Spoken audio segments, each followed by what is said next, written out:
the Queen's fashion secrets revealed, and how she never gets blisters from new shoes. It was a remarkable first for a 91-year-old monarch who has long been feted as a style icon, if mainly for her regal indifference to stylish fads. On Tuesday the Queen made her first ever appearance at London Fashion Week and took her place in the famous front row next to US Vogue's editor-in-chief Anna Wintour, another legendary queen of fashion who chose not to remove her dark sunglasses throughout, despite the presence of royalty. Undeterred the Queen viewed Richard Quinn's collection avidly before presenting the Central St. Martin's fashion graduate with the inaugural Queen Elizabeth II Award for British Design organised by her dresser Angela Kelly and the British Fashion Council.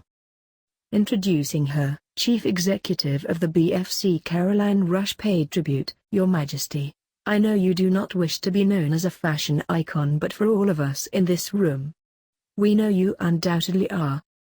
Here we present the style secrets of the Queen's wardrobe." Gloves. She favors brushed cotton gloves 15 centimeters in length which are supplied by Cornelia James Ltd. They are washable and she changes them several times a day. For evening she wears lighter nylon ones. Skirt length.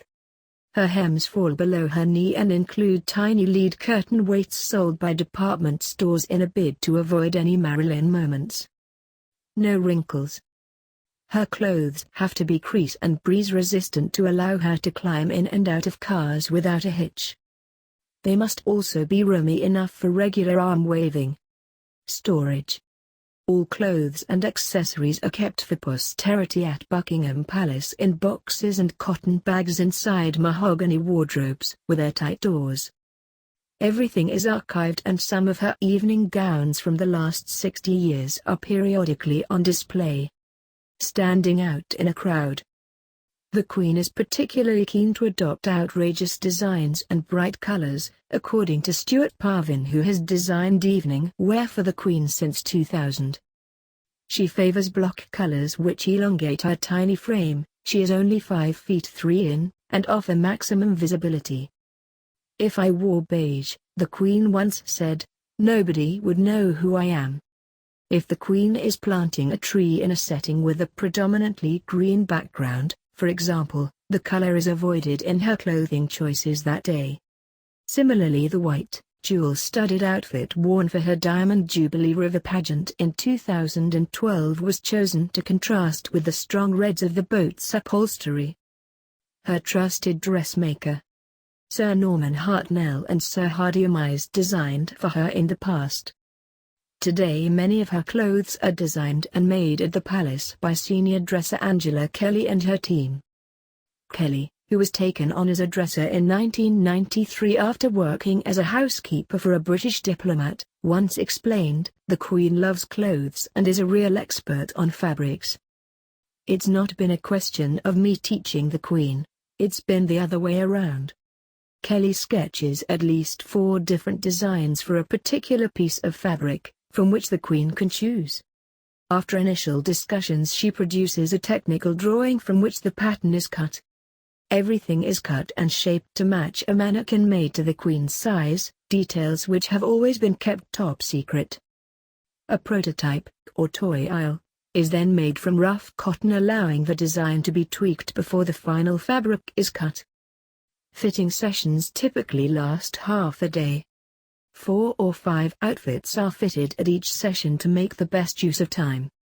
In her book Dressing the Queen, published in 2012, Kelly revealed that an electric fan is sometimes used to test precisely how lightweight fabrics such as chiffon, organza or silk will move in a breeze. She also explained that splits and pleats are always fitted into full-length designs to make stairs easy to negotiate.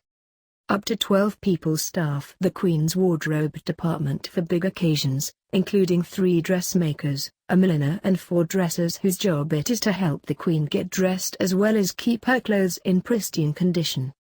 Bags of style. She owns more than 200 Lorna bags and favors the Royale and the Black Patent Traviata, which has a longer handle to ease the process of handshaking. Once was enough. The Queen has been photographed in public wearing trousers only once. During the Royal Tour of Canada in 1970 she wore a pair designed by young royal dressmaker Ian Thomas in a short-lived bid to modernize her look. They did not make a reappearance. Recycling. The Queen tends to switch between new items and pieces she has worn before, but the use of recycled items is staggered strategically throughout the year. Wearing the same color again in close succession is also carefully managed. To ensure that no outfit appears in public too many times, or in the same company, each is recorded on a spreadsheet with the time and date it was worn. For example, the turquoise and yellow flower ensemble that was the Queen's choice on tour in India in 1997 made an appearance 2 years later during a visit to Seoul, South Korea, and was not seen again until the polo at Windsor Great Park in 2003. T's yes to the dress. Her practical nature means she favors dresses rather than skirts. When she gets out of a car she can't pull her skirt up, tuck her shirt in, tighten her things. She gets out and she's ready, explains Stuart Parvin. A secret shoulder pad. As one of the Queen's shoulders is higher than the other, she always wears an extra shoulder pad. Her most royal accessory. The Queen opts for headscarves for sporting and outdoor events and seems to have one to match every outfit. She favors silk scarves by Hermes. Heels. Her heel height is always a practical 2 1/4 in and her shoes are e-heeled when necessary. Each of her black patent work shoes has an added insole for comfort. Forget blisters. An assistant with the same sized feet wears her shoes in for her first. A practical approach. Her Majesty prefers 3/4 length sleeves to ensure they cannot trail in soup. Zips are used whenever possible as they enable her to make several changes in one day without disturbing her hair or risking makeup smudges. Hats. Her hat brims must be small so the Queen can be easily seen, and a hat's crown must never be so tall that it creates problems exiting a vehicle. Rachel Trevor Morgan is the Queen's favorite milliner. He once explained, "People say, what does she do with all those hats? Wear them out, I say. She'd possibly wear hats at least 10 times. Bespoke brollies. The Queen needs to be seen and commissions transparent 16-pound umbrellas from Fulton with a natty twist. The handles and edged trim are cunningly color-matched to her clothes.